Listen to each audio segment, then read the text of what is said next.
আসসালামু আলাইকুম। আশা করি সবাই ভালো আছেন। আমিও আলহামদুলিল্লাহ ভালো আছি।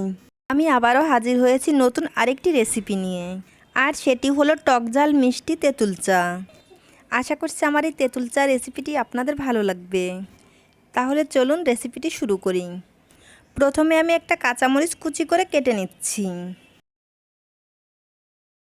নিয়ে নিচ্ছি 1 চা চামচ তেঁতুল। তেঁতুলের বিচিটা বাদ দিয়ে শুধু তেঁতুলটা নিয়েছি। এবার নিয়ে নিচ্ছি 1/2 চা চামচ বিট লবণ। তারপর নিয়ে নিচ্ছি 1 চা চামচ চিনি। চিনির পরিবর্তে আপনারা চাইলে মধুও নিতে পারেন।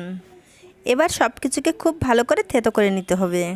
এতে করে চিনিটাও গলে যাবে আর মরিচ থেকে একটু ঝাল বের হবে। তবে ঝাল মিষ্টি টক আপনারা আপনাদের টেস্ট অনুযায়ী দিবেন। এবার এটাকে একটা পাশে রেখে চায়ের লিকারটাকে তৈরি করে নিব। চুলায় একটা পাত্র বসিয়ে দিয়েছি।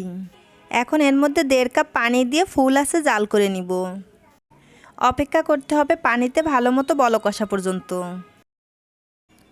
এরই মাঝে পানিতে বলক চলে এসেছে।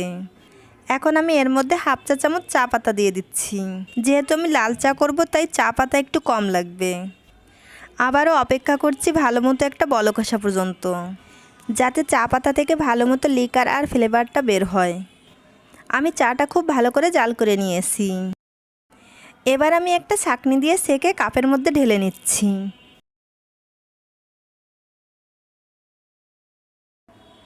এবার একটা চামচ দিয়ে চাটাকে খুব ভালো করে মিশিয়ে নিতে হবে। ভালোভাবে মিশিয়ে নিলে চাটা তৈরি হয়ে যাবে। খুব সহজে তৈরি করে নিলাম টকঝাল মিষ্টি তেঁতুলের চা। সিজন চেঞ্জের সময় যদি আপনাদের ঠান্ডা লাগে বা মুখের স্বাদ চলে যায়, তাহলে এই চাটা একবার বানিয়ে খাবেন। আশা করছি একটু হলেও উপকৃত হবেন। আজকের মতো বিদায় নিচ্ছি। আবারও দেখা হবে নতুন কোনো রেসিপিতে। সেই পর্যন্ত সবাই ভালো থাকবেন। আমার এবং আমার ফ্যামিলির জন্য দোয়া করবেন। আল্লাহ হাফেজ।